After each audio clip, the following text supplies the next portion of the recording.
बाहर से पिरामिड जैसा लगता है, पर कॉन्सेप्ट है कि ये नमक जब इकट्ठा करके लगाते हैं तो इस प्रकार का होता है। तो मेरे पीछे जो है ये डांडी मंदिर है, महात्मा गांधी का मंदिर, जिसमें एक कन्वेंशन सेंटर भी है, और ये बहुत बड़ा कुछ 215 करोड़ का शायद प्रोजेक्ट रहा था। इनॉग्रेशन इसका हुआ था 2015 8 जनवरी को, जिस दिन गांधी जी के वापस लौटने का और वो प्रवासी भारतीय दिवस मनाते हैं इत्यादि। तो मैं ये देख के आया और मुझे लगा ये क्यों स्ट्रक्चर उन्होंने ऐसा बनाया जो कि बाहर से पिरामिड जैसा लगता है, पर कॉन्सेप्ट है कि ये नमक जब इकट्ठा करके लगाते हैं तो इस प्रकार का होता है। और बाकी भी बातें सारी गांधी जी के जीवन की आधुनिक ढंग से बताने का जो यहाँ पर हुआ, उसको देख के मुझे बड़ा आनंद हुआ। तो मैंने सोचा उस आनंद का कुछ हिस्सा मुझे जो अनुभूति हुई वो आप तक पहुँचाया जाए। तो चलें। I am from Gwalior in the Madhya Pradesh. Actually here I am working for the in Apollo, Aman Apollo Group. I am sitting in the Mehsana. Actually Drawing is the first time I am just traveled. So for me is the very good experience for the just like the awareness for the Mahatma Gandhi.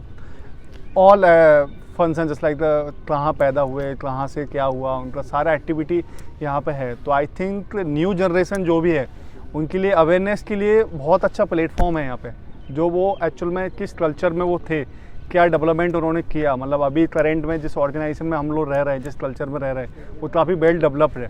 तो new generation के लिए बहुत easy है यहाँ पे develop रहना, चीज़ें awareness करना। पहले क्या कल्चर था वो सारी चीज़ें इतना इजी आपके लिए अंडरस्टैंडिंग हो जाएगा। मेरे लिए मुझे लगता है कि ये जो 30-40 मिनट्स यहाँ पे जो तुम देखोगे all activity in Mahatma Gandhi culture और all I think is the future prospect जो भी न्यू जनरेशन आएगा उनके लिए काफ़ी अच्छा है। नमस्कार, मैं अशोक व्यास हूँ और ये बहुत पवित्र स्थान इसलिए भी है क्योंकि महात्मा गांधी जी के साथ जुड़ा हुआ है। और जब हम भारत की बात करते हुए ये सोचते हैं कि हमारे यहाँ एंशिएंट विजडम भी है और मॉडर्न टेक्नोलॉजी भी है, तो उसका एक बहुत सुंदर कॉम्बिनेशन जो है हारमोनियस यहाँ पर दिखाई देता है। तो शुरुआत मैं यहाँ से दिखा के आपको करता हूँ, जो कि रंगोली के रूप में गांधी जी के जीवन की 3 अलग अलग स्थितियां हैं। जो एक तो ये महात्मा बने हुए हैं और फिर आगे जाएंगे तो वो युवावस्था में, और इसके पहले जब उनका बचपन का समय था तब का ये रंगोली में बने हुए हैं। और ये जो आगे आप देख रहे हैं ये रंगोली, ये इस जगह की जहाँ से मैं बात कर रहा हूँ उसके बाहर का पूरा स्वरूप है। तो ये दिखने में पिरामिड जैसा लगता है, वो पिरामिड नहीं है, एक्चुअली वो नमक का जो शेप होता था वो है।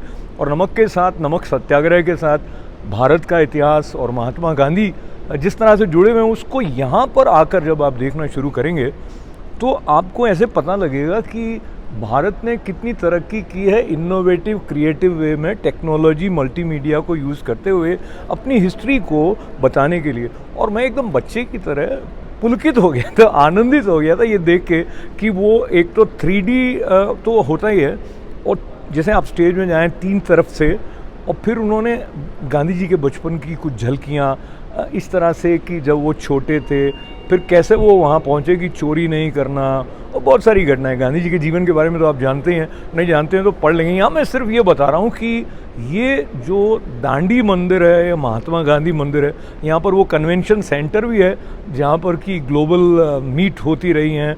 तो प्रधानमंत्री बनने के बाद में ये प्रारंभ तो हो गया था पहले जब वो मुख्यमंत्री थे, पर नरेंद्र मोदी जी ने प्रधानमंत्री बनने के बाद में 8 जनवरी 2015 को ये पूरा जो भवन है बिल्कुल 6 महीने में ये पूरा तैयार हो गया था। इसका इनॉग्रेशन हुआ था। मुझे एक और बात आपसे ये कहने का मन हुआ कि इसके बारे में मैं जानता नहीं था, जबकि 2015 से, और मैं कई बार अहमदाबाद आया हूँ, पता नहीं था, आपको भी नहीं पता होगा। मैं सोचता हूँ कि आपको पता हो, इसीलिए मैं ये छोटा सा वीडियो बना रहा हूँ। और मैं धन्यवाद हमारे बहुत सारे मित्रों का दे रहा हूँ, जैसे मनराज जी का विशेष रूप से धन्यवाद अभी दे रहा हूँ, नीरज जी का भी धन्यवाद है। पर मुख्य बात ये है कि हम जिस विकास यात्रा की तरफ बढ़ रहे हैं, जो बड़ा सोचने, बड़ा करने और बड़े बड़े प्रोजेक्ट्स को एग्जीक्यूट करने में एक्सीलेंस जो इंडिया की है, उसका एक परिचय यहाँ पर ऐसे मिलता है कि आप शिकागो जाते हैं, न्यूयॉर्क जाते हैं, इस तरह के जो डिस्प्ले देखते हैं, म्यूजियम्स देखते हैं, ये उससे कहीं कम नहीं है। और एक बात क्विकली मैं ये बता दूं कि जब आप जाते हैं अंदर तो वो आपको यहाँ पर माइक्रोफोन लगा देते हैं, और तो सेंसर से आप जिस एरिया से निकल रहे हैं वहाँ पर क्या है, वो क्या डिस्प्ले है, कौन सा जो संदर्भ है महात्मा गांधी के जीवन का वो है, उसके बारे में आप सुन भी रहे होते हैं। तो एक टेक्नोलॉजी किस तरह से पर्सनलाइज वे में आपकी संगिनी बन जाती है उसका भी परिचय यहाँ पर मिलता है। तो और एक बार फिर से आप देखिए विहंगम दृश्य बिल्डिंग 6 महीने के अंदर अंदर पूरी तरह तैयार हो गई, ऐसा समाचार मिला है। तो इसमें कितने सारे क्रिएटिव और टेक्निकल माइंड्स लगे, फिर ये चीज़ हमारे सामने आई। तो इसका लाभ आपने अभी तक देखने का नहीं लिया है तो स्वयं भी लें, जब मौका लगे अपने दोस्तों को, परिवार वालों को, और अगर आपके विदेशी मित्र आपके साथ आते हैं उनको यहाँ पर लेकर ज़रूर आए।